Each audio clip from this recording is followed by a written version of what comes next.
Hello and welcome to episode 253 of Super Switch Headz, the premier Nintendo podcast on all of the internet. My name is Patrick Nisley. My name is Jordan Willis. My name is David Howe, and boy, oh boy, ladies and gentlemen, we are joined by a very special guest. Returning to the show, we got the wonderful Jeremy Franklin on the podcast. How's it going, Jeremy? Hello, my friends. It's good to be back. Thanks for having me again. Appreciate it. Thank you for being here, Jeremy. You are here, and we're going to talk about the idea of exclusivity in video games. That is, video games that are exclusive to one system or another, and the future of that, the current state of it. Is it going away, or is Nintendo the last stronghold of exclusivity? We'll get into all of that. We've also got some news. Unfortunately, a bit of not so great news around Deck 9 and more layoffs, and a study that shows a lot of people playing older games and live service games.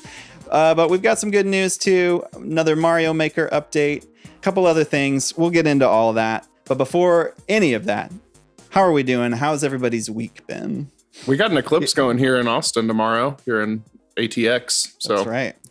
Yeah, I think everybody's kind of weirding out about that a little bit around here. Yeah. So I saw a bunch of signs on 35 driving that were, just warning everybody to stay put. So that's always a great sign. There's like a state of emergency, I think, listed for Austin, Texas. Well, and now it's like 50% chance of rain too. So yeah, that's great for all the people that came out here. Yeah. I think if we all turn our fans on at the same time, maybe it'll clear it out. Yeah. There we go. I don't know. I do have like a bunch of Eclipse glasses. I've given out most of them, but I ordered like a pack for myself, and then my dad ordered a pack for me. So I've been doling those out to those in need. I have two of those from David. Yeah, that's right. I did give you a couple for the contribution. Yeah, it's my pleasure. We'll see. Yeah, I've been reading a lot recently. I finished Dune the other day, and then I read Miyazaki book called Shuna's Journey, which is like he made it before he founded Studio Ghibli, like a couple years before. So it's like it's not even really a manga. It's kind of like a watercolor. Almost reads kind of like a Western children's book, but it's got like more adult themes, and it's really awesome. I really recommend that. And then moved on to some more books as well. So I finally bucked up and learned how to read, gang. I'm having a pretty good time over here. Very proud of you. The book club Switch Headz Discord popping off. Yeah, truly. It's great. We're doing better, evening out. There was a long series and chain of events that happened one after the other. And the finality to most of those events has now happened. So I'm hoping smooth sailing from here on out. But I'm excited for the eclipse tomorrow. I almost bought some stuff to do like camera, like photography, but I ultimately was thinking that it's too much money to invest for a one-time thing for me, and I'm trying to pare down on gear, so to speak. So something that has multiple uses for me instead of just having like a bunch of things that just do one thing. So sure. I ended up not doing it. And now that there's a 50% rain chance, I'm glad I did not invest like $500 in one-time use gear. But also I hope to just see it. Yeah. Enjoy the moment. I think you can like poke a pinhole in a shoebox or something, right? Isn't that like what you're supposed to do? Yeah, if you're a fourth grader. I am going to get the colander and look at the shadows through the colander. That's what Is that a real thing? Yeah, because all the shadows look weird. There we go. It's the same with when all the shadows from the tree leaves like took on crescent form. It's kind of the same idea there. Yeah, how are you doing, Patrick? You had a pretty big week. Yeah, I'm doing pretty good, honestly. I put out the demo for my game Monochrome Heights last week, and its response has been really great. Just want to say thank you to everybody a lot of Switch heads who checked it out, gave comments, told me about it. Been very positive, so I really appreciate everybody who's downloaded that or tried it out. So yeah, thank you. And then other than that, things are pretty good. My kid might be getting sick as of today, but that's life. So yeah, things are good. That demo is really fantastic and very easy to replay.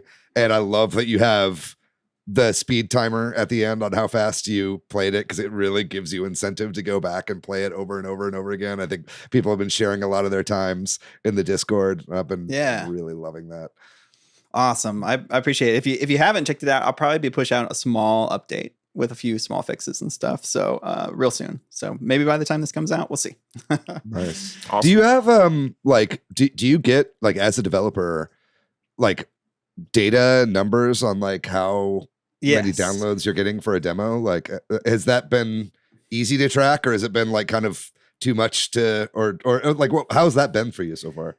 Yeah, so overall, in general, when you're making an indie game, they tell you that you should really get like a shit ton of wish lists, right? Like, because that's a big part of visibility on Steam. So I already have a really bad habit of checking it every day, which is not what you should do, and I'm trying to stay away from that. But the demo has kind of brought me back into that because then I can see how many people downloaded it today or whatever, and what's the median playtime, what's the average playtime. So you do get some stats like that. And I know that some people, even you can like code in to like get more stats about when people quit and stuff like that. But I didn't do anything like that. But it's interesting to see. I think the median playtime is about 16 minutes, which honestly is pretty good. Like, I think that if, the average playtime is higher than that because there are some skewed numbers out there, which like maybe me, for example, like, having tested it a lot and played it a lot on Steam. I've played it a lot. I think I've clocked about 75 minutes on it. I just keep going back to it. But so median's a little more telling. That means people aren't quitting after just 2 minutes on average or whatever. So that's good. And with that, unless we missed somebody, we can move on to shout outs. So last week we did an episode. We had Robbie Trevino come on and talk about concept art, which was really cool. Over on our Discord, got some great discussion there. Ty Typos was really looking forward to listening to that one. Real Tomato and Shade both praised Robbie as a guest, badass guest, a lot of gratitude towards the things he's worked on. The Huge 27 is really in for the Tiny Door lore. If you were here, or if you come back, maybe you'll hear more about that. Cool Uncle Vince went to a Pixar concept art exhibit and wanted to share about that. Over on the YouTube, we asked the question of, what people's favorite concept art is. And Karosetta mentioned art from the manual and The Legend of Zelda on NES, and other Zelda concept art by Katsuya Terada. And then Bobo Kitty 123 had a nice comment about this being a very interesting interview and sort of thinking about jobs in the video game industry. Kind of Robbie was talking about how people want, somebody who can do everything and that sort of thing. Nice comment about that. Always appreciate hearing from our listeners and viewers. So if there's anything we talk about this week, leave a comment, join the Discord, send us a DM, that sort of thing, and we'll try to shout you out. We have a Patreon now. If you feel inclined to support the show, we always appreciate that. Really appreciate all of our patrons over on Patreon. And then if you're listening to the podcast but you want a video version, well, good news for you. We have a YouTube channel with a video version, and you can hop over there and hit like and subscribe, and that helps us out as well. We're waving in the video version right now. No. They can only get the video version. Don't tell them. Right. Okay. We are not waving. I mean, we are. Sure. Oh, wait, what's happening? Okay. Well, we're going to talk about the news now. First up is the good part of this news, and that is Trimming the Herbs, the Mario Maker course, which there's been a lot of drama around, right? Did this level count? Should it count? That sort of thing. Well, doesn't matter now because it was beaten, right? Yeah, I mean, this is very exciting stuff. We had, what was the guy's name? It was Sanix91. This was the French guy that I was talking about last week who had gone back into Trimming the Herbs even after it was revealed that it was a task. Actually made it through and completed the level. So no matter how you want to shake a stick at it, whether Trimming the Herbs was not the last final level in the Mario Maker Team 0% challenge, or it was, it has now been felled officially, which is a super, super exciting, really exciting because basically once we found out that it was uploaded by a Taz, we basically thought that this thing was never going to be beaten. Just to chime in there, right? Like I watched the video before this and it was frankly insane to watch the video of that completion. So not to question it here, but are we sure that the guy didn't use like tools to beat the level? 100%. Yeah, because he was live streaming, and it's like as you're watching, you just watch him fail over and over and over and over and over again until he finally beat it. You know what I mean? So it's like this guy is definitely like legit, and he's been grinding this level for days up to this point. I mean, it was insane. Yeah, it's insane, and it's all these like frame perfect, precise jumps. And not only that, there were a few people that were continuing to do it that were all making pretty steady progress as they went, right? Wow. So it's just really exciting to see, and I love that everybody was like, you know what, fuck that, we're not letting that be the final chapter, because it was a bit of a whimper to have the end of Team 0% end that way. So it's no matter how you want to look at it now, Super Mario Maker for the Wii U is officially complete. The reason this is so timely too is that we're recording a little early this week. We've kind of hinted at that, but so if we miss any big news early in the week, forgive us. We'll talk about it next week. But by the time this episode comes out, the Nintendo Network will be down, and that is the online gameplay for Wii U and 3DS will be no more. There is no more as of the time this episode comes out. So that was beaten just in the nick of time. And now to the sort of negative part of this, right? Which is you can't play online on these consoles that aren't that old. Yeah, right? for real. Yeah. I've been spending a lot of time, speaking of Team 0%, Super Mario Maker and all that, I've been playing a lot of Mario Maker in the lead up to this going down, right? Because that's one of the few games, I think it's like Splatoon 1 and Super Mario Maker for the Wii U are two games in particular that are just going to be kind of worthless once this goes down, right? Yeah. Obviously you've got Pretendo Network backups on a lot of the stuff, but for the current account that we've been using that's tied to our Nintendo Network IDs, all of that is coming to a close, right? And so it's been great revisiting 100 Mario Challenge and all that kind of stuff, and I've been really enjoying that. But yeah, what about y'all? Are there any games in particular that you're really going to miss once Nintendo Network goes down completely? I mean, all the Splatoon stuff is going to be really just all the art and all that's associated with everything that's been on there, right? Mm-hmm. I can't remember. Did the Wii U have any it had like a Miiverse type thing, right? Too? Is that going down? Miiverse has been gone for a while. That's been gone for a bit, right? Yeah. So you can't even view it or anything anymore. So yeah. I mean, it's crazy because like the Wii U is like less than 15 years old, right? Or it's like 2012, 2013. The Wii U. Oh yeah. I mean, I've stopped playing any of these games online many moons ago, but I think the bigger loss was just the shop loss of that already happened about a year ago. That was what was more affecting to me because I'm like, okay, well, as someone who has been, and I'll talk about it later, playing some of the emulation of the NSO, it's a little wanting for selection, and just that all being gone is still such a blow for legal emulation, or in that way, quote unquote. I don't know, whatever. However you want to phrase it. But as far as like playing these games online, it is sad to see it go. But personally, I didn't really play them in recent years anyway. What about things like game updates? Is that gone now too, or can you still actually update your games at all? I mean, you can download games from the eShop that you've already purchased, but like any online functionality is gone. Yeah. Right? So I think pretty much the only thing that's going to be accessible is the eShops just to go to your re-download page. Yeah. Moving on to the canceled in-person Nintendo Live that was supposed to happen back in January, and then a couple concerts just happened online, live streamed instead. According to some Japanese news outlets, the person responsible for causing the cancellation, essentially because they made threats to Nintendo around the event, has been arrested. So a little bit of follow-up on that, because the news was a little vague about why it was canceled and all that at the time, and now it's a little clear that maybe one person was behind these threats, though at least as far as the articles I've read, it's still not clear why this person was making these threats and that sort of thing. But good. Yeah. It's like, don't do this shit. Stop. Yeah. So it was somebody in Japan, right? Yeah.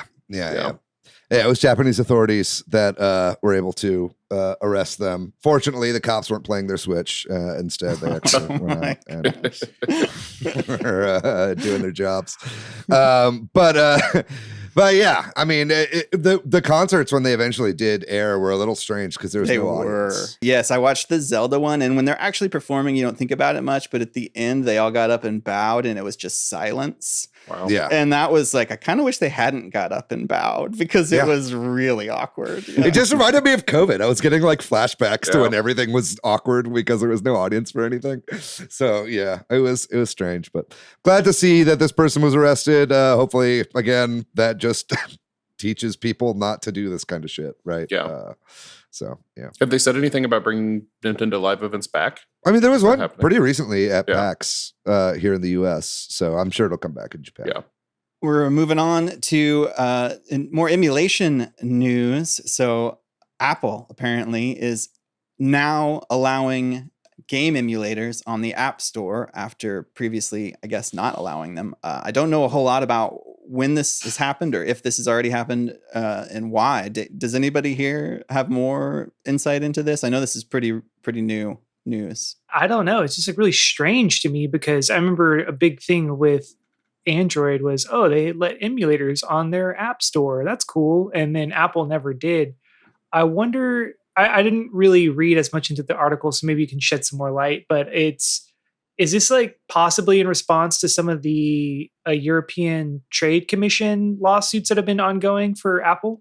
That's what I was thinking. I would not be surprised. And in fact, parsing through the article, it does seem like, again, Europe has a lot to do with this, which, again, thank God for the European Union and the fact that lawmakers over there actually try to pass legislation that actively improves quality of life, something that our lawmakers here in the States seem to have no interest in doing whatsoever, right? Yeah.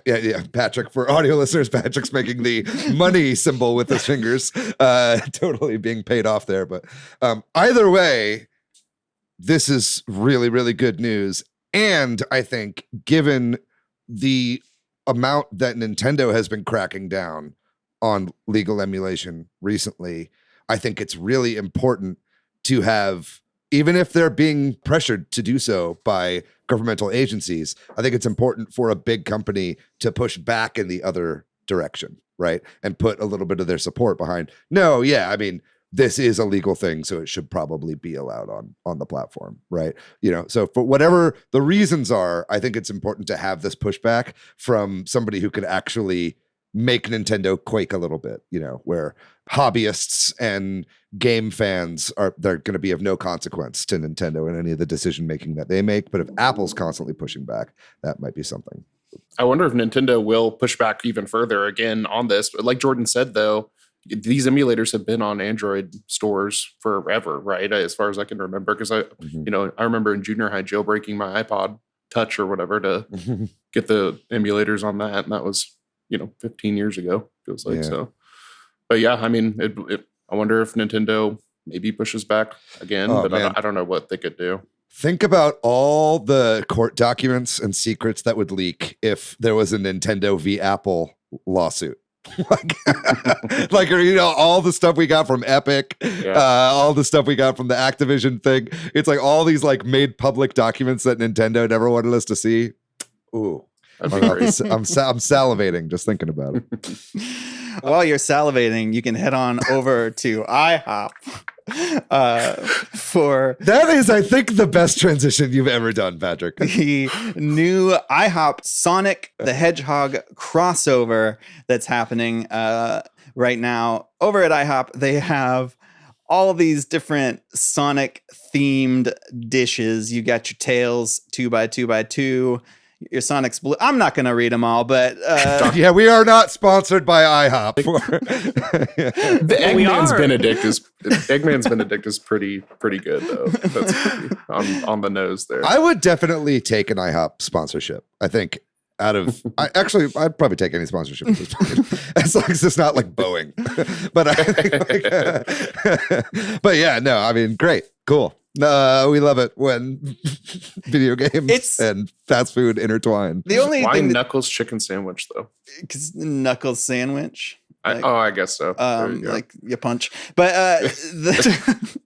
let me break it down. But I think it's just always weird to me when stuff like this happens, when there's not like a Sonic movie that's coming out this month or like a new Sonic game. And just like, it's just keeping it in the zeitgeist, I guess. It's interesting to me that there's no tie-in. Is there a tie-in? Well, I mean, the movie, they're hyping. It's the hype train. The Knuckles of the movie. show is about to come out too, the right? show is actually really, you're right. That's maybe the closest. I mean, that's still a bit of a stretch. Gang, honestly, Sega is constantly pushing Sonic all the time. Yeah. Like Mario has ebbs and flows around certain things, but like Sonic is like constantly putting out crossovers, and they've been doing it forever. And it's, of course, like you just said, like there's a Knuckles show and then a movie and there's stuff all in the news and there's, games coming out all the time. Like they're just constantly trying to flood the market of Sonic at all times. So on the other side, I feel like IHOP and Denny's are always doing this kind of crap too. I feel like I remember them doing like some boy band crossover or something at Denny's. I feel like I've seen this several times before with these breakfast places. So I'm for it. Personally. I am personally more offended that like none of these are actually like really unique items. They all seem like just reskinned already existing IHOP items just with Sonic put on top. Blueberry pancakes. Come on, at least give me something special. Paid DLC is getting so lazy these days. The next Splatfest for Splatoon has been announced. It's going to be happening on the weekend of 4/20. You got that right. And that's right, people. CBD versus Delta 8 versus the real thing. Yeah. But it's actually really going to be baby chicks versus little bunnies versus bear cubs. I love that they call them little bunnies with the apostrophe there. So it's a spring themed fuzzy fluffiness is what's in the visual that I'm showing right now. Very Easter themed. Yeah. They missed a little late. Yeah. A little late there, but okay. Good try, Nintendo. What do y'all think if you had to pick between these three? I'm going bear. Full bear. Yeah, I mean the Discord's trending little bear right now. Excuse me, bear cubs. Yeah, not a little bear. Yeah, it's little bunnies. Yeah, I think it's going bear cubs right now. I would probably vote little bunnies if it were me on this one. I love me a bear cub. I mean, they're all cute. I'm looking at all three of them right now. I don't know. The baby chick, I guess, look a little more tasty to me than cute, but yeah, I don't know. I guess bear cubs. If the Discord's going bear cubs, I'll go bear cubs. Gotcha. Unfortunately, we're getting into a bit of a darker segment of the news here. We've got a report from IGN, from Rebecca Valentine over at IGN, about Deck 9, which is the studio that's responsible for the Life is Strange games, among other things. And it's a pretty bad expose of a lot of terrible things. That the title of the article alone is just like the tip of the iceberg. It says that like how hidden symbols, Nazi symbols in the games was just the tip of the iceberg at Deck 9, and goes on to give a series of terrible things, which we don't have to get into all the details. If you want to go read the article, it's out there. And Deck 9 has put out a statement in response to it, which is attached to the article, so you can just go read the article over on IGN. But always terrible to hear this kind of stuff, but glad that it's being aired, I guess, right? Yeah, Rebecca Valentine is a fantastic reporter for IGN. She's also a regular on the Nintendo podcast that they have over at IGN, Nintendo Voice Chat. But she does a lot of really great investigative journalism. And is also a big advocate for the union that they formed over at IGN as well. So I love seeing in-depth reporting in the games industry. I think it's like pretty rare outside of a few people that are really leading the charge. Right. And then just as far as, like Jason Schreier being one of them, for sure. And we kind of talked about that last week with the news of Kotaku and, the push over there. Like that's moving away from the kind of thing like this that we need to hear about, right? Exactly. Right. And then just as far as Deck 9 is concerned, I kind of am, when I saw this report, I was not surprised. I have a few friends that have worked for Deck 9 that both of them lost their jobs at Deck 9 over the years and only had terrible things to say about a lot of the work culture there. And it's really sad to hear, especially with a game like Life is Strange True Colors, which is a very like queer focused and very inclusive, game that features a lot of LGBT characters. What a lot of what they talk about in this article is that was really hard fought for, and that a lot of people didn't want to include that stuff, and that it was, and so a lot of the stuff that it ended up being celebrated about it was difficult to get pushed through. This is also a bummer because I'm really enjoying the Expanse game that Deck 9 published as well, which I know one of my friends worked on, which was really sad to see some stuff about that as well. But anybody else have anything about this article? Terrible to hear, like y'all said. Yeah, it's definitely an interesting kind of juxtaposition there between, the games themselves and then, this kind of crap that comes out about, some of the people who might have had a hand in it. And that's very interesting to hear about, the internal struggles, I guess, that went through just to get some of that stuff out the door, for, what you would think would be kind of the focus of the game, like you said, right? So interesting. Hopefully they can clean up and move on. Yeah, it's a good reminder that like as far as the industry has come in terms of making strides for inclusivity, there's still like a long way to go. Yeah, we aren't talking about it, but just like the craziness around Gamergate 2 that's happening right now.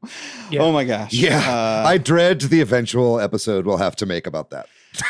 Yeah,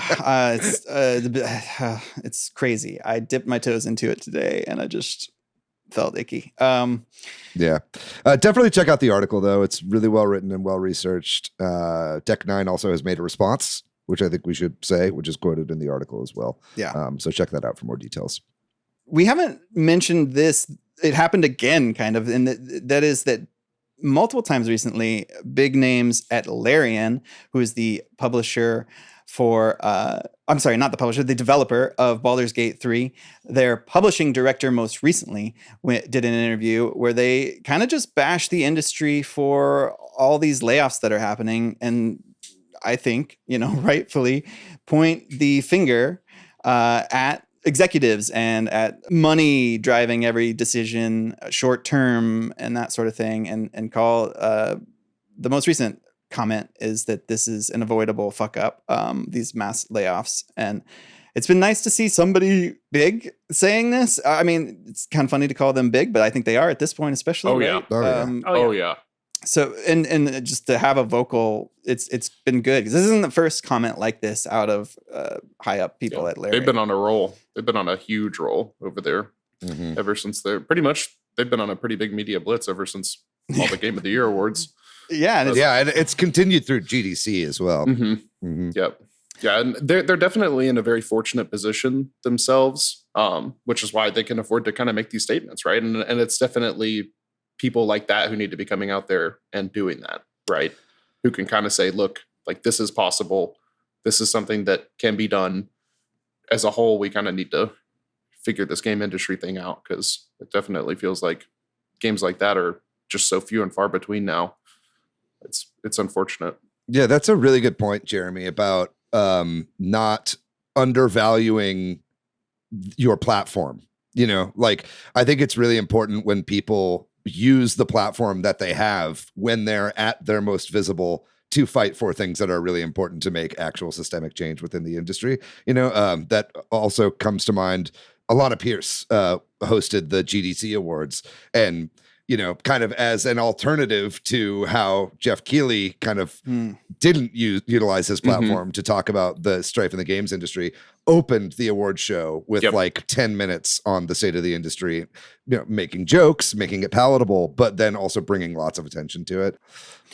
And just briefly, because it ties in, there's been more layoffs in the games industry, probably beyond this, and unfortunately in the last week. But Palia developer Singularity 6 has laid off a good chunk, according to the articles, 35% of its workers. That's the sort of life sim MMO type game that has been somewhat pushed on Nintendo Directs and stuff in the past.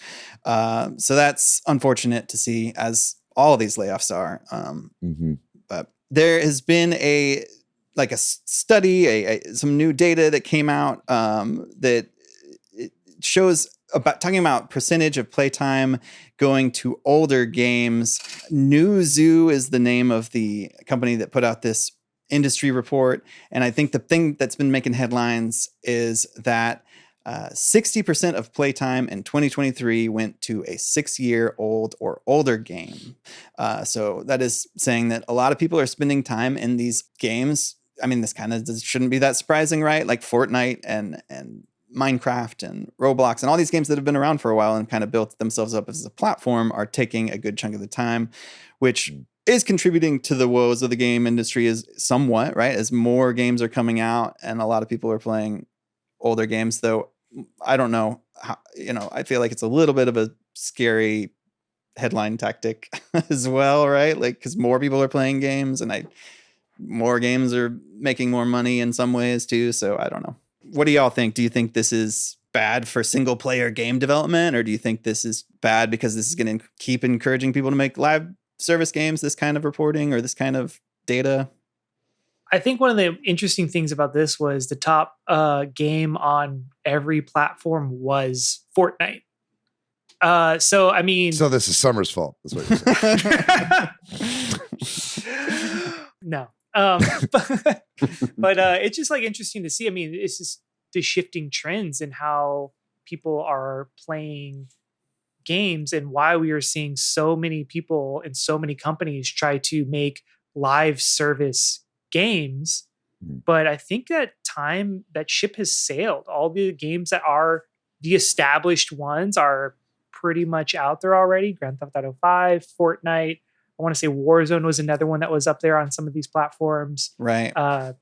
Yeah, the time is, they're already established. People are already built into these ecosystems. They can't handle more ecosystems. I totally agree. And you know what it made me think of is the whole, like, people wringing their hands about how Netflix is the only profitable, or everybody's invested in the Netflix ecosystem, and all these people trying to make competitive streaming companies are losing money because of this. It's the same thing, right? Like, people are going to shift and change over time, but also like, it's hard to take down the top person, right? Yeah. Yeah, definitely. And Fortnite's a really interesting case too, because they've, I think, even been trying to get more growth out of themselves. And just like you said, they're at the top of this list for every single platform. But then they have things like Lego Fortnite and the Rock Band mode that they put in too, that I guess they're just trying to, that would be considered Fortnite too, right? Even though they're fairly new projects. Like you said, it's weird seeing them trying to fold these games underneath the same SKU ecosystem of Fortnite. So that'll be interesting to see how that plays out, and if any of these other games try and do the same thing, right? And like just basically say, look, we're not Grand Theft Auto 5, we're just Grand Theft Auto now. And that's everything that comes with it. Yeah. It'd also be interesting to see the numbers on how many people are playing these new game modes and how many people are still just playing Battle Royale, the old one. Right? Yeah. But something I found also interesting from this chart that you shared in here was, out of all of the major platforms, PC, PlayStation, Xbox, and Nintendo, Nintendo by far has the shortest average year on the market number, right?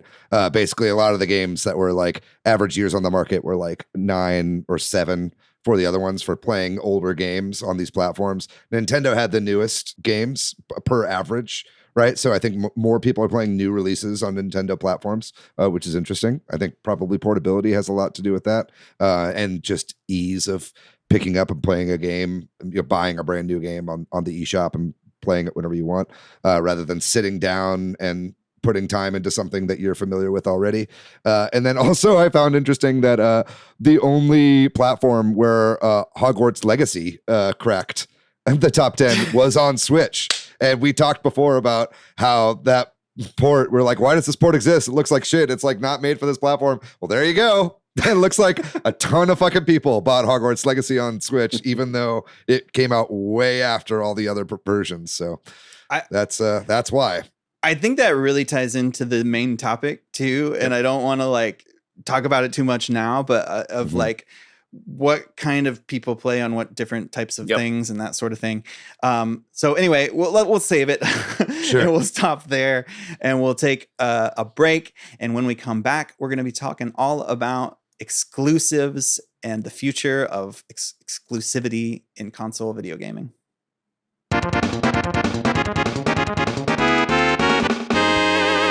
We are back, and this week we are talking about exclusivity in video games, the idea of console or platform exclusive games, and where we're at here in 2024 with this concept evolving and changing and maybe going away to some extent.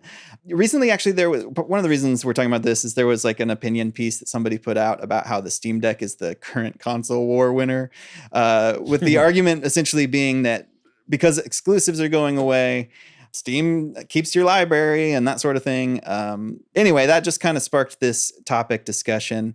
Is exclusivity important anymore? Or do we want exclusives, or or do the people or do gamers want exclusives and that sort of thing?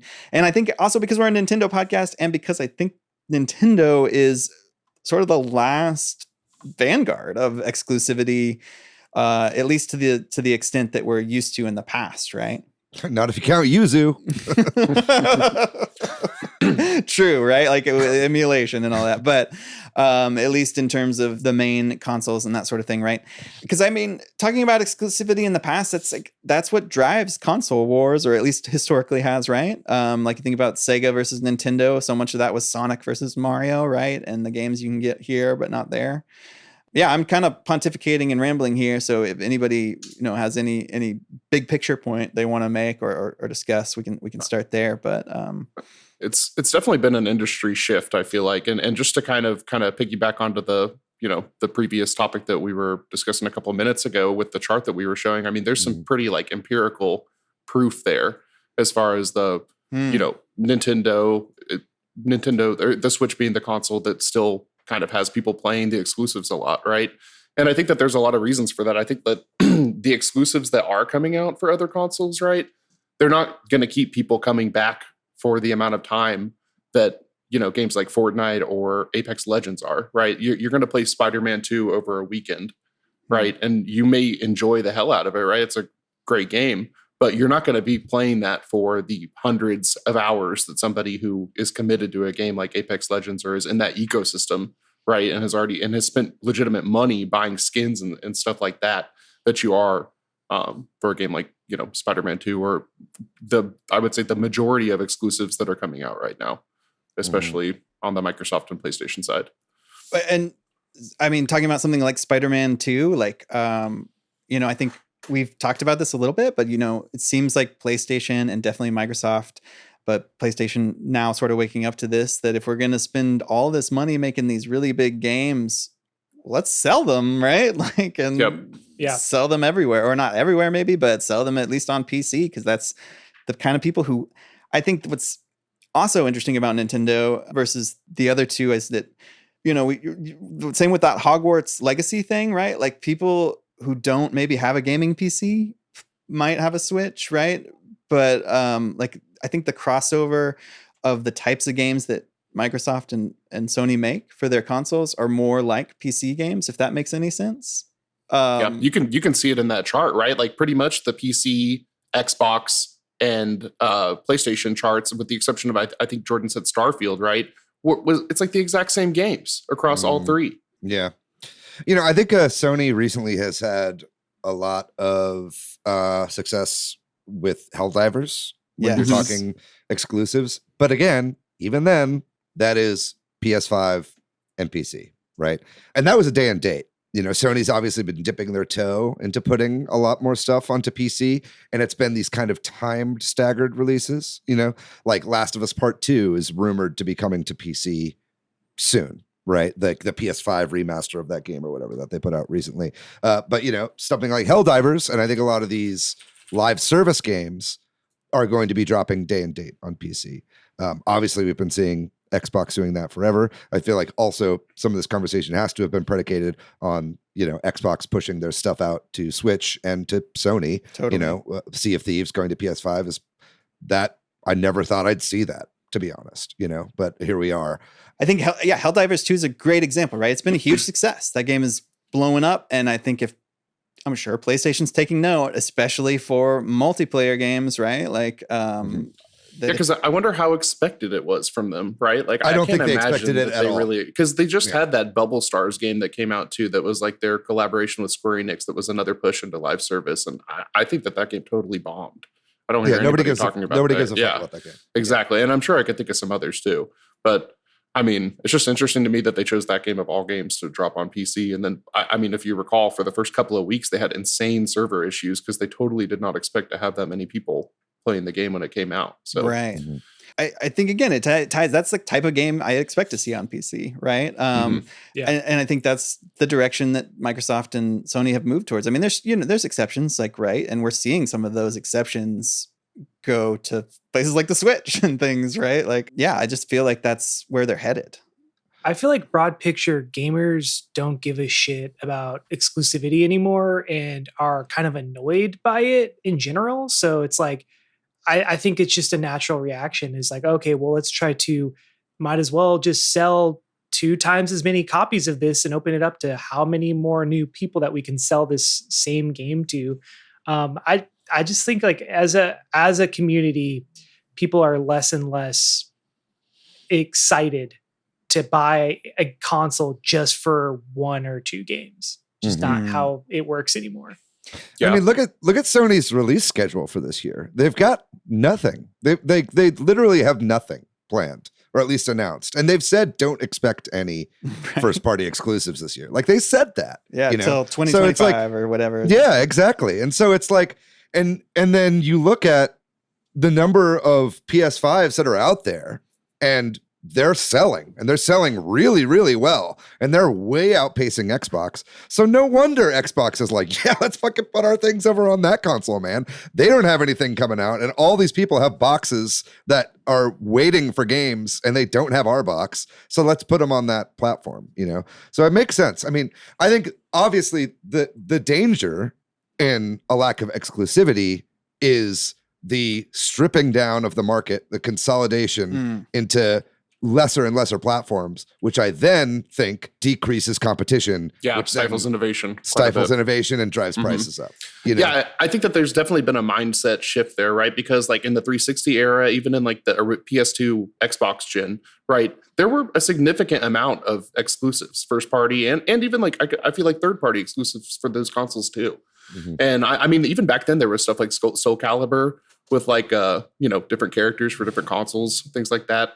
And that's always been kind of silly, but to an extent, I feel like back then we had more games coming out at a faster rate and that were, different than what we're getting now, which kind of feels like, Spider-Man 2.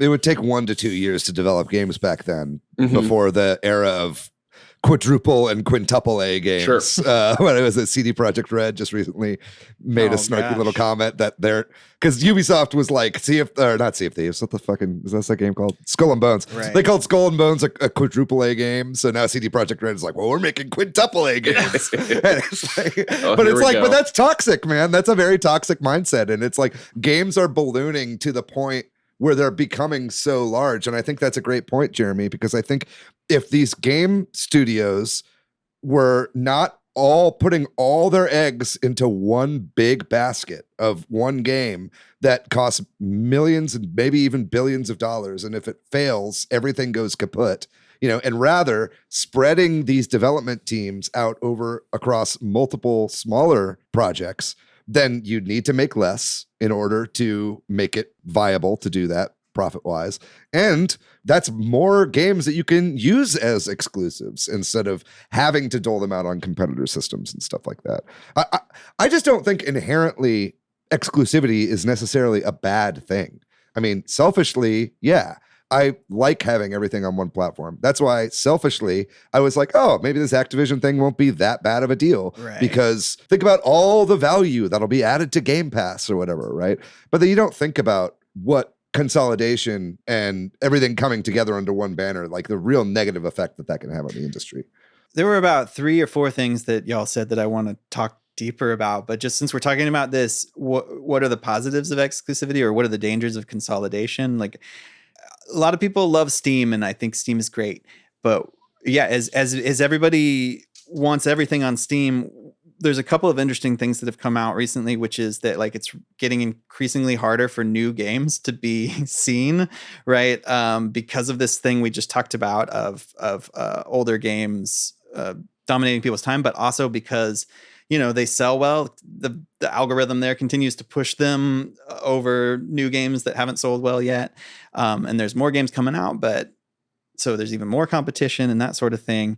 And we didn't talk about this in the news. I almost put it in several weeks ago. There's some sort of fringe lawsuit against, I think it's against Epic, or it might be against Valve or somewhere, but some emails leaked between, I don't know if y'all heard about this, between Gabe Newell and somebody, one of the head guys at Epic, who was like railing him for the percentage take that Steam has on their store. And Gabe Newell was kind of like, why are you mad?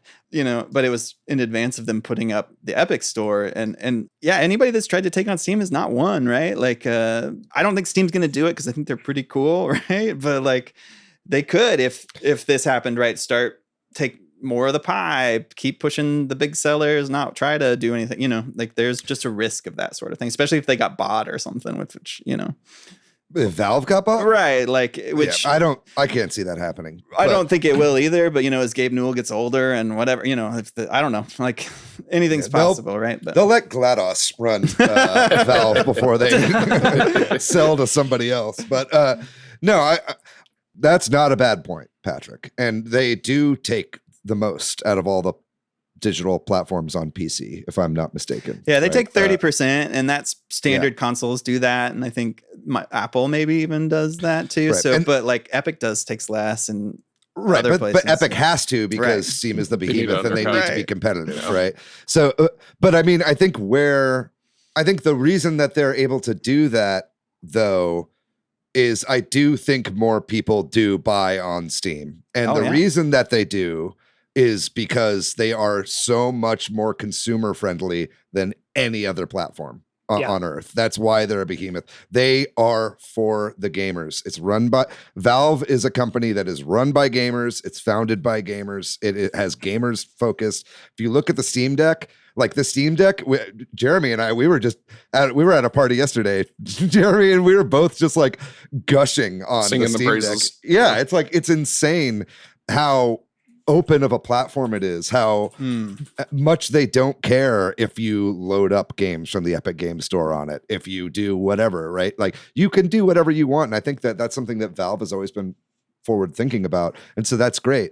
But at the same time, that comes at the cost of developers being like, is it worth it for us to give 30% of our PC sales over this? And I'll say, man, I guess the other major platforms are seeing that it is worth it. If Sony published games and Microsoft published games are like, hell yeah, it's worth it. It took them a while to come along to that. Most of these publishers have only just started putting their games on Steam in the past like 5-10 years, right? And before that, everybody is even on PC, right? You had a million different launchers, the Ubisoft launcher, everything, and those I think still exist, but who is using any of that anymore, right? Right. That's why I bought Prince of Persia on the Switch instead of on PC, because I didn't want to have to deal with Ubisoft. You have to have a Ubisoft account and all that. Yeah. Insane. On a similar note, I wanted to just add, like, Microsoft is another kind of interesting example right now, just with how we've already mentioned how much they're trying to shift their image away from exclusives and to kind of literally just buying up every company they can and then getting all their games out there, right? And I think the acquisition side of things is another kind of, it's not necessarily exclusive, but I mean, it's definitely in the, side of monopolization that I don't necessarily leads to a great path as far as innovation, but who knows? At the same time, Microsoft is putting out some of these smaller games on the scale of something like Helldivers with like Hi-Fi Rush and stuff, where they're able to actually put out a game within budget, or Pentiment, things like that makes sense economically. The other interesting, I think, thing about Microsoft and also going back to Valve and Steam is they're both, we talked about consumer friendliness, and you have your library on Steam, right? Microsoft has maybe been the best about backwards compatibility of the big consoles. And I think that is also ties into exclusivity, right? Where like, if you take it away because it's the new console doesn't have it or something like that. That's a weird way of doing exclusivity that Nintendo does a lot, right? Like this reselling us games over and over. And I think people are over that too. Like you talked, Jordan, about whether people are over exclusives and platform stuff, but I think people are definitely over rebuying things as well. And I don't know. It'll be interesting to see what Nintendo does with that, but that's sort of another discussion. Yeah, I think one of the big things I've been thinking about more recently is all of this taking away exclusivity to games. Is this eventually planning for what might be a console-less future? Yeah. And so just making things more ubiquitous and be able to play on more different type of platforms. Is that where we're heading? Because that's kind of where it seems, at least for Microsoft, moving to an all digital storefront, and then also really pushing Game Pass on phone and the streaming capabilities of that. And even if the technology hasn't caught up yet, I think that's like their ideal future, to where they don't have to build hardware and everyone already has the hardware, and then they can play their games without having to take the loss on every single console they sell. And all this is kind of ties in, and that's what it feels like we're heading towards, that future. What do y'all think about that? It definitely feels like we're heading that way. Yeah. I don't necessarily think I like that idea, because I personally like games for PS5 and games for Switch. Even though the Switch is almost 10 years old, they're so well optimized for it that we get games like Tears of the Kingdom this far down the line, right? And I think that maybe we lose a little bit of that kind of broadening the umbrella there for some of these games. I'm sure, maybe technology will catch up to the point where it really doesn't make a difference, but I don't know. Some of those games, I wonder if they could exist in the way that they do on such a breadth of platforms, from day one at the outset, without having to develop for that specific console in mind. Right? I think that's a really interesting question, Jordan. And it's one I think about a lot. And I do think that the games industry is trending in certain directions that are indubitable. And, I think that one of them is, moving away from like physical media, right? Like that is obviously something that is happening and will be happening a lot sooner than I think we all think. I think it'll be happening next generation, right? But I also think that a lot of this stuff that we view as these are the trends that's moving towards a console-less future, everything's kind of coalescing. I think some of these are also like of the moment, Like I think like right now, Microsoft, they're trying to kind of feels like they're trying to do away with consoles with Game Pass, but that's because they're in last fucking place and their console is selling like shit, And so it's like, yeah, of course they're going to want to just have Game Pass on a Samsung TV because people actually own those things. You know what I mean? So that's one where it's like, they're in last place. Sony, they're happy selling PS5s. They like having those platforms out there. People are buying these third-party games on their platform, for which they're getting a 30% cut of these third-party games, right? So, so I think I think it could all change on a whim, Like if we had asked this question, back before the Dreamcast failed, like we would probably be thinking that like Sega had a big stake in the future, right? But things can change really, really quickly. And one of those ways that I think things might change, and this is something that I do want to do a whole topic on soon, but there's lots of rumors about Sony putting out another handheld. And Microsoft has been long rumored to be putting out a handheld to break into the PC scene. Obviously Steam and a lot of Windows machines are out there, and most of those sales on there are going to Valve, right? So I think that if you start to bring compelling hardware into the market that people are actually excited about buying, other than just being like, well, it's the new PlayStation. If I want to be caught up, I better get the PS5 because it's a number higher than the last one I had. If we have compelling reasons to make exclusives, I think everybody's going to get right back on the exclusive bandwagon again. And I think a lot of these trends are, they're a lot easier to change in the wind than we really think. Quickly, I just want to add on to that discussion, which is like I agree with both directions. I think it's moving because I think that, we talked about these big AAA, quadruple A, whatever games that people are making. These are harder games to put on simpler systems, right? Like on cheaper systems. And so I think that's why I think it's trending away from it, is that people are making games that you really need a gaming PC, and then you're selling your consoles at an incredible loss, right? And like, so then they're like, why don't we just put our games on everything then? And that's where it's in one way adding to us getting rid of it. And then, yeah, like everybody has a PC, right? Well, I don't think that's true. To what David just said, something that's been interesting for me just is like, when I put this demo out, there's a number of people that are like, oh, I'd love to play it, but I can't access Steam on my work computer, and that's all I have. You know what I mean?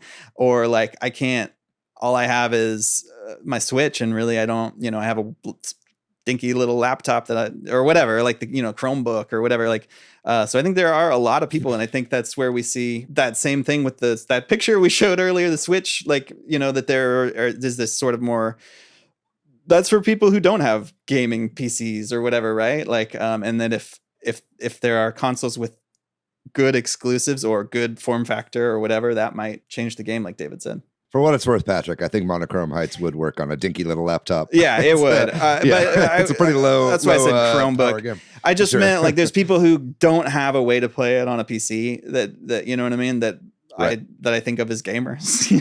Yeah. And that's why it sucks to have to pay exorbitant licensing fees to like get things onto platforms that have most people available for them. And that's why, this idea of where is a indie dev going to put their game, it's a hard decision you have to make early on.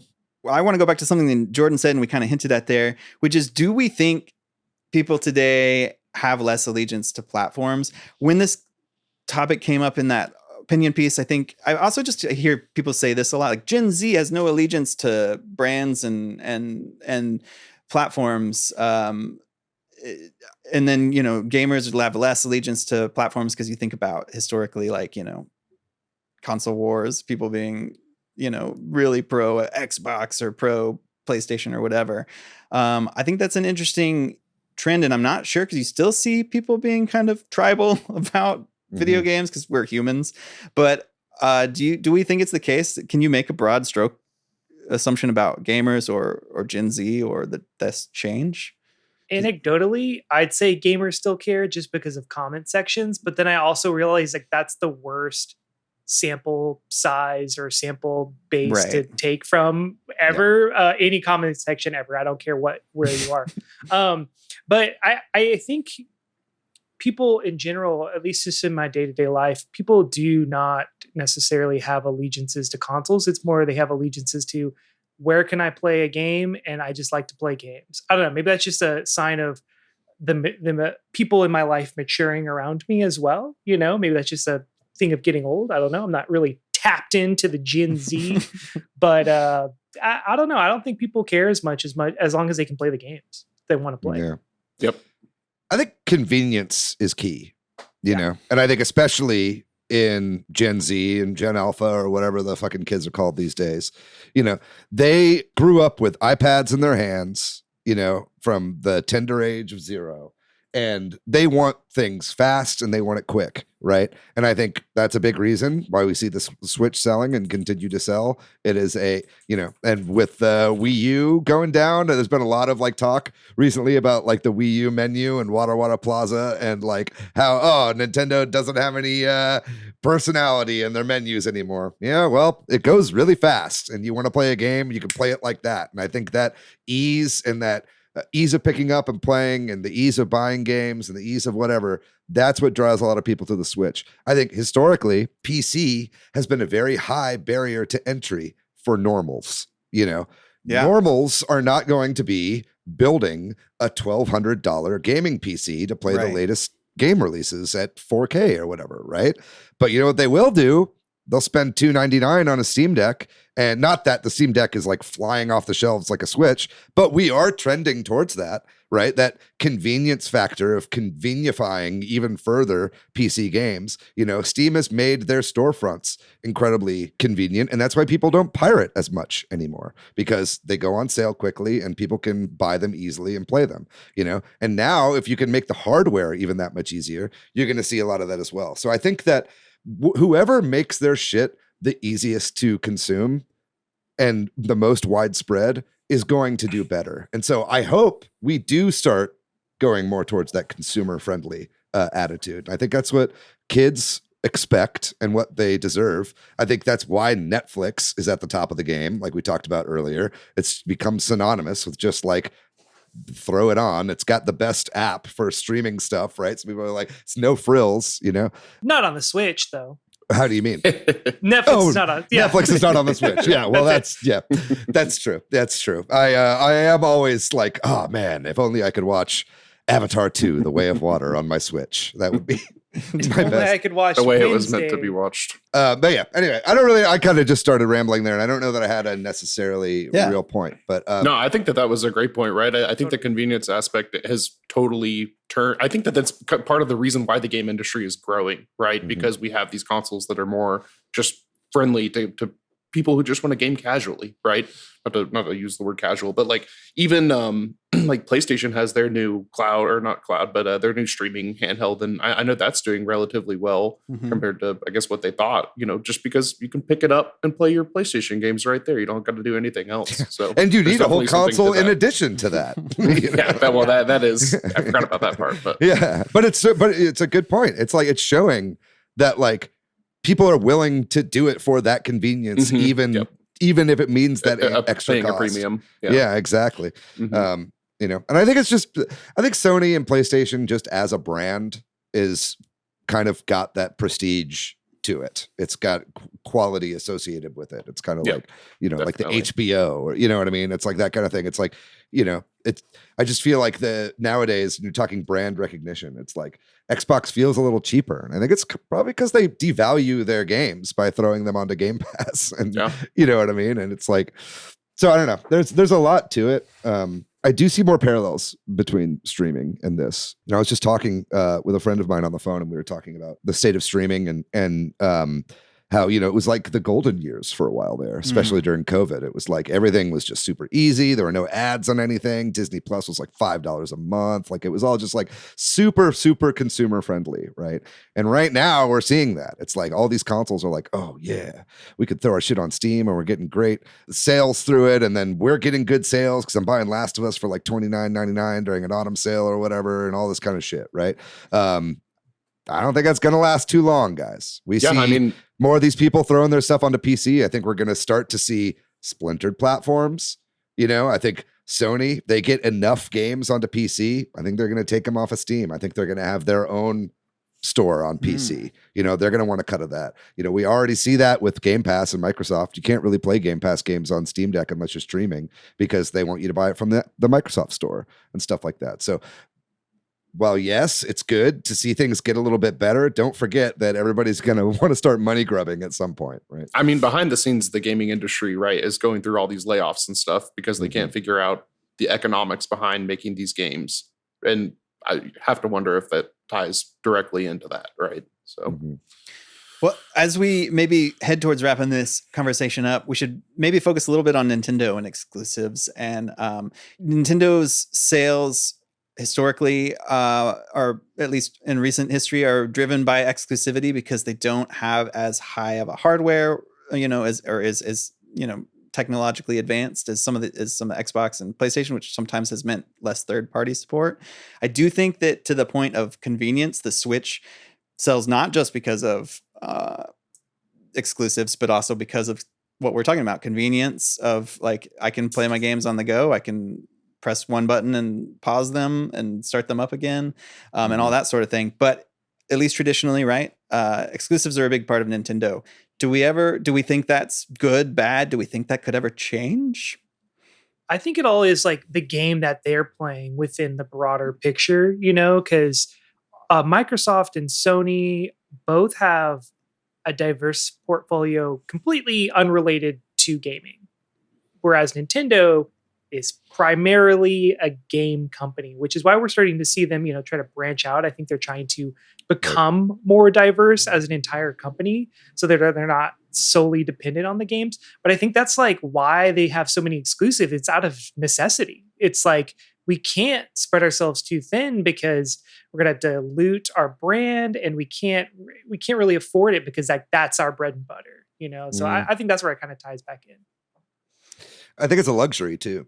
I think, you know, Microsoft and Sony are taking a loss on every console that they sell because they pack them full of features and teraflops and shit that is way too expensive for them to make a profit on, even at a premium price of a lot of times $550. You know, that's what a lot of these systems are going for now, especially overseas. You know, Nintendo keeps their shit cheap. They make money on their hardware instead of relying on software sales, you know? So that gives them a leg up in order to put more money into exclusives because they know they're going to be selling more consoles at less of an overhead. Yeah, and I think a big part of that too is the quality that they have consistently, you know, upheld, right? I mean, at least with Nintendo, I feel like the vast majority of their exclusives that they put out from their first party dev teams are pretty much going to be fun to play to an extent, to some audience or another, right? Mm-hmm. They rarely have flops, right? At least a game that would be considered a total flop. I think. You know, I'm sure that we could pull out some. But even ARM sold like 3 million copies, you know? Yeah, true. That's true. Game. Yeah, I'm not saying it's bad. Okay. I'm just saying. It's just like nobody talks about it and it still was a success. You know? Yeah. I mean, 3 million is definitely nothing to scoff at there, right? And I couldn't pull out a number of exclusives from the Sony and Microsoft side of things, but it definitely, at least on a whole, far less interesting of a catalog, I think, at least in the past generation or so. So the fact that Nintendo has been able to kind of keep up some pretty consistent quality output over the past few generations, I think definitely helps add to their, you know, brand strength and their ability to keep pumping these out without having to differ their strategy there. Yeah, and the fact that they keep their hardware cheap and make money off of it is another reason they might have zero interest in, you know, getting rid of the hardware department, right? Like, I guess that could change in the future, right? But it doesn't seem likely to me. It seems likely to me that they seem so invested in R&D and hardware and doing different things, and it's part of their identity. But also they, because of the way they do it, by kind of using older parts and competing with polished games rather than, you know, the newest tech, that to me means I think they're going to just keep this exclusive strategy going. Yeah. I think they're also much less volatile of a company in terms of nest egg than any of these other companies are. You know, like I think a report just came out. Nintendo is the biggest company in Japan. It is the most profitable company in all of Japan. Right. Wow. And, you know, they've been around for literally hundreds of years, you know, and so it's like they can take a hit and they have backup plans for another Wii U style flop, right? If that is ever to happen with the Switch 2, you know, I think that they can take one on the chin and move forward, you know, and they have a lot of, you know, it's not like if they have a game that does flop, it's not like they have to immediately lay off that entire, you know, group of people because they've got a huge amount of money in the bank just based on years and years and years of success. And like you said, now that they've diversified some of their content and the stuff that they do, now they have that as an additional backup plan, right? So I can't see Nintendo putting their games on PC anytime soon or any other kind of competing platform. But I will admit that if you'd asked me before they started putting games out on mobile phones, I would have told you they'd never do that either. So I wouldn't take anything off the table. It just certainly doesn't seem like they'd be trending in that direction right now. Well, I think we should close out the conversation. Is there anything else about exclusivity or exclusive games on consoles that we want to make sure and hit before we end this convo? Or any final thoughts? Just one quick note on the Wii U. Yeah, I think that's another really good point, right? Because the Wii U was kind of considered a financial flop, right? But they were even able to turn around and resell a lot of their exclusive games that they made for that on their successor console, still kind of in the realm of exclusivity, right? So, yeah, I mean, that's pretty interesting there. But yeah. Yeah. It's really interesting being Nintendo pundits right now because we're at the end of a life cycle. We're at the beginning of a new era, or at least in the midst of a new change in leadership at Nintendo. And we've been seeing a new kind of Nintendo now. You know, so much of Nintendo like really followed the same kind of pattern. It was chaotic, you know, that what they did. It was hard to predict, but you always knew they would do something weird and innovative and strange and gimmicky, right? I don't know that they'll do that going forward. And that kind of is in its own way chaotic, right? It's like hard to kind of really predict what Nintendo is going to do right now. It's hard to be like, oh, okay, well, Nintendo has historically behaved this way, and so they'll keep behaving that way. 10 years ago, I could say that, right? I can't really say that now. So I think so much of this conversation will be predicated on how they sell their next console, what is involved in that, and what kind of relationships that they forge forward with third parties, right? Because I think the Switch was a huge step forward for third parties, and a way that, you know, they tried to do with the Wii U and it didn't really work. But, you know, they're back in the good graces of the larger gaming population. And so I think seeing how they do that with their next system is going to change a lot of this conversation.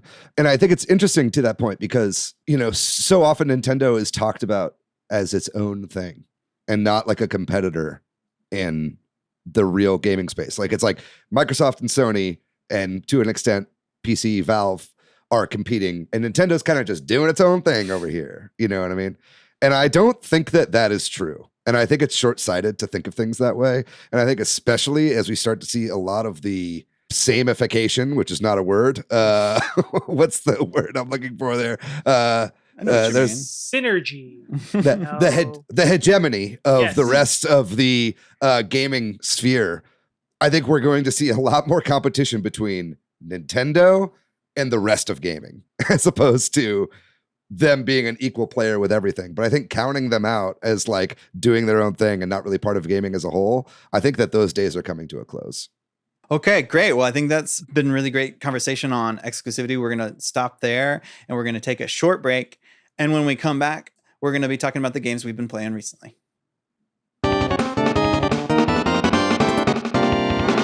As often is the case here, I don't have much to report. I've really been very focused on the Monochrome Heights demo. I've been playing a lot of Splatoon 3, just when I need a quick mental break. And I have a couple of games here that I'm going to fire up that I was loaned physical. So I'm definitely going to be playing some Sonic Frontiers and some Pac-Man World Repack. Thank you, Brian, for loaning me these games. But I can't. Was he tired of hearing you not talk about the games and the games are playing? I think Brian, that might have been it. He texted me and was like, I have these games.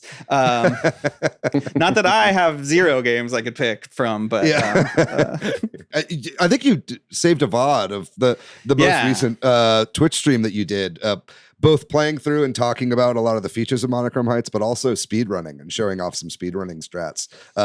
Hopefully we'll have that we can share kind of soon. I do have it. So yeah, we can do that. Very good. Very good.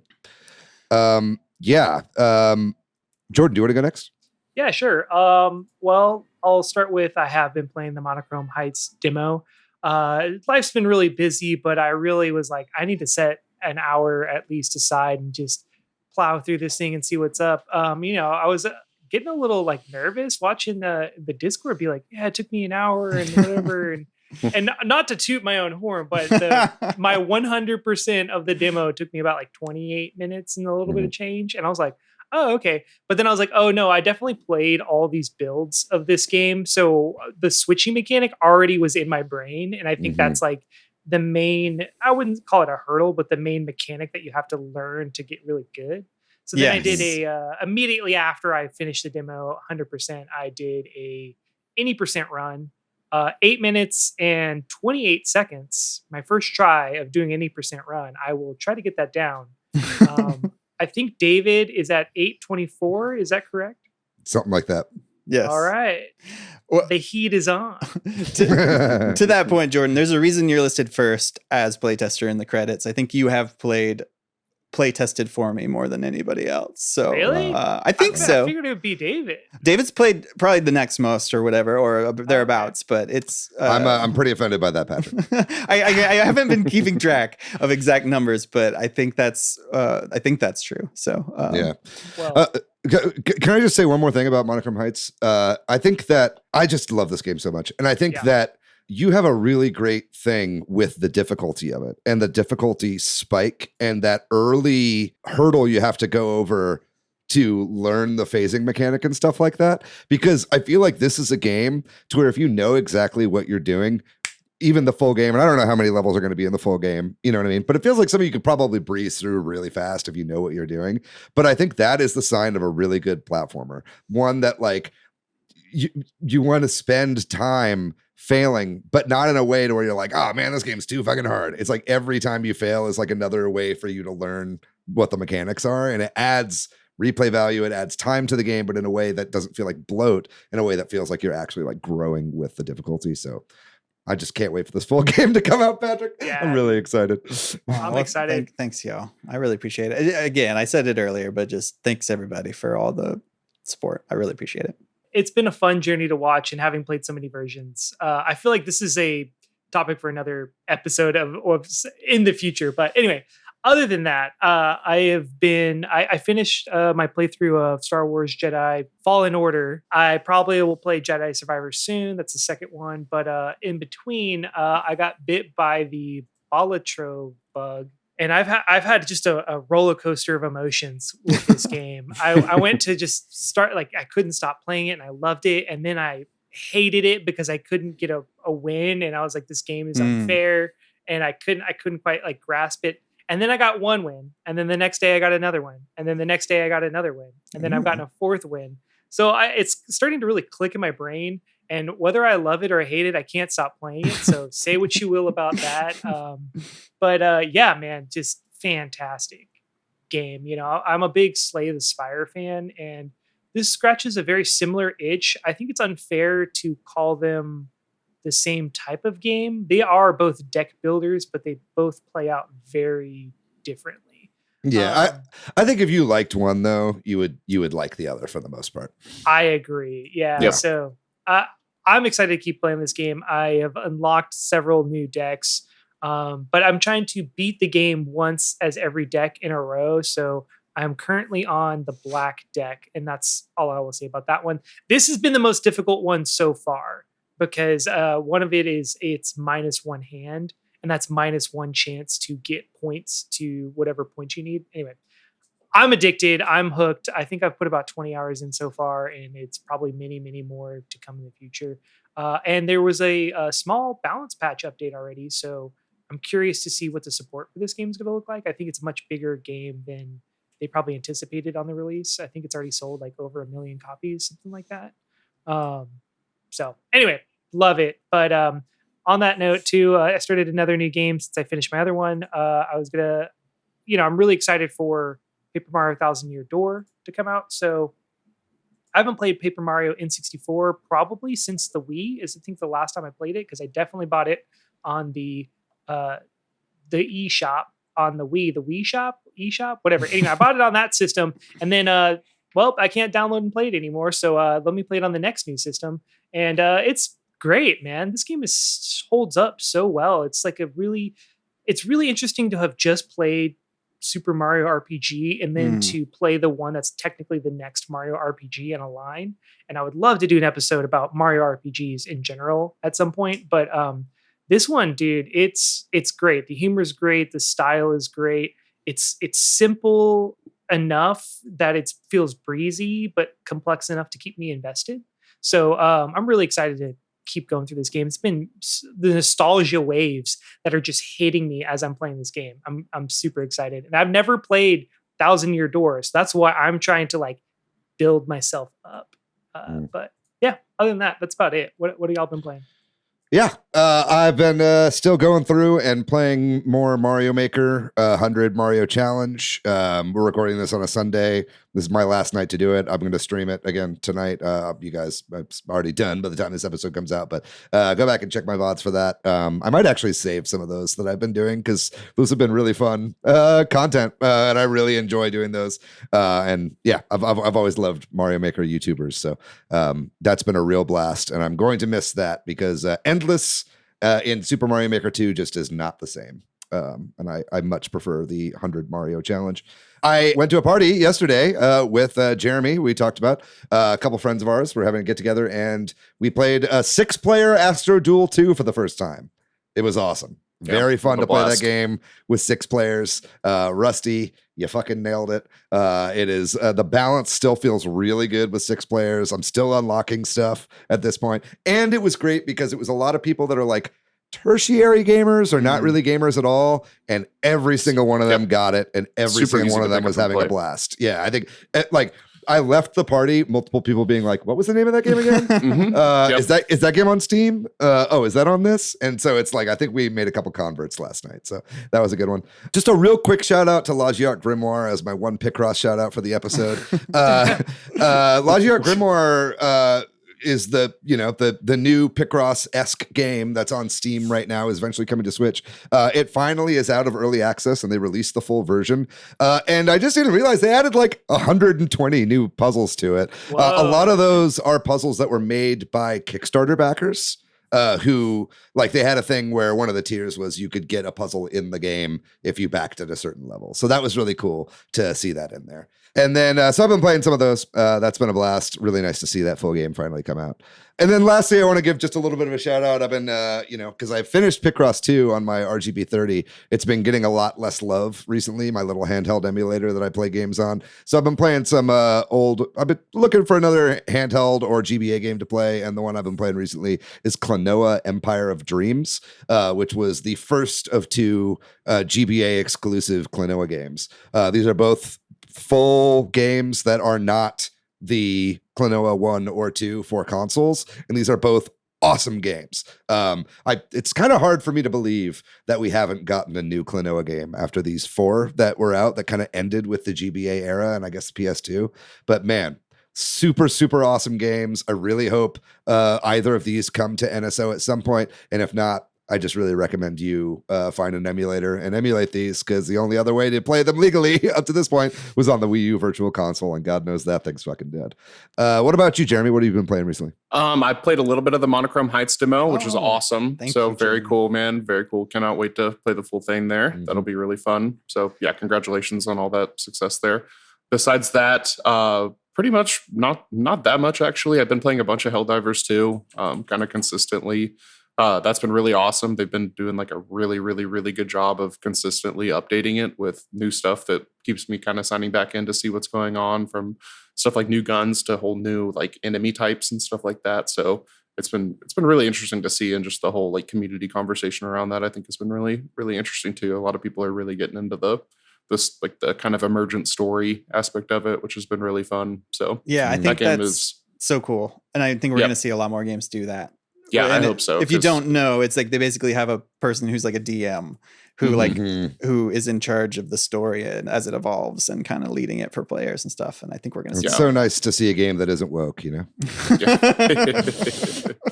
Keep politics out of games. Right. Yes. Yeah, but they've done a great job of whatever they did to kind of like siphon out whatever content they decided to keep from their launch to kind of keep the steady drip coming, and definitely feels like it's not stopping anytime soon. So that's been fun. I played the content warning game that came out this week. I think it was free on April Oh Fools. yeah. I picked that up. It's like $8 now. Mhm. Yeah, I got it when it was free. Yeah, that game was, I unfortunately did not, but it looked fun enough that I was happy to drop the $8 for it. So yeah, played that with some friends, and that was pretty cool. Much like Lethal Company, I can't wait to see them maybe hopefully add some more stuff to kind of increase it there. But we got a few hours of pretty fun gameplay out of that. It's kind of like a very much Lethal Company type game where you're kind of like making little YouTube videos that you upload. And kind of the more scary stuff you get on your YouTube video with your friends, the better you do, the more That's funny. you can buy. So very much Lethal Company style. And then just shout out to Tekken 8 also continues to be really, really awesome, satisfying fighting game. So they just dropped their first DLC character, Eddie Gordo. So that's been, I don't know, he's kind of a pain in the ass, but That's crazy. It's Eddie still Gordo been wasn't really in the fun. game already. yeah, I mean, there was a few staples that I think that they've kind of just been waiting to add the season pass people. But I mean, I thought the roster was pretty buffed out from the get-go. It's got like 32 characters or something like that already. Yeah, exactly. So, but yeah, that's been fun. I've been trying to get better with Kuma, the bear, and Panda too. It's literally the same character I found out the other day, but whatever. Wow. Yeah, historically they have been. Yeah. Yeah. That's pretty much it. Awesome. Well, that's going to do it then for this episode. Thank you so much, Jeremy, for coming on and talking with us. And, Anytime, guys. Thanks for having me. always love to have you. Thanks to MilkyWay.co, who does our website. Thanks to Corduroy for doing our music. Thanks to all our patrons over on Patreon. Thank you for your support of the show. If you're looking for me, Patrick, you can find me online most places as PDYX. You can find me at Bordan. I'm pretty much everywhere on the internet at Monolith Fiji. And what about you, Jeremy? Where can people find you online? I'm at Poop Stump. Very good. Very good. Check out Poop Stump. Occasionally popping into the Discord and spreading the good word of poo platters Poop everywhere. stumping. I don't know what I'm talking about. If you'd like to find our show on social media, we are at Switch Headz on Twitter, at Super Switch Headz on Instagram, Facebook, and TikTok. We got a website, switchheads.com. And then we've got our Patreon, and we've got a Facebook group, and we have our Discord. We'll have links to all three of those in the description of this episode, whether you watch it on YouTube, listen on Spotify, or Apple, or YouTube Music. We'll have all of our stuff up there for you to check it out. So please join us at the Discord. We'd love to have you. That's going to do it for this episode. That was a really well-informed discussion. I'm glad we had that. I feel good about that talk. I hope you guys enjoyed that. And please drop a line. Let us know what you think as well about this. We'd love to hear from you. But that's going to do it for this episode. We're going to be back next week with another banger. But until then, you guys know the drill. Stay safe out there. Be kind to yourself. Be kind to one another. Buy the Sony Microsoft Game Sphere 7 when all the consoles coalesce in the year of our Lord 2035. You heard it here first. But until then, we love you very much. We'll see you next week. Bye-bye.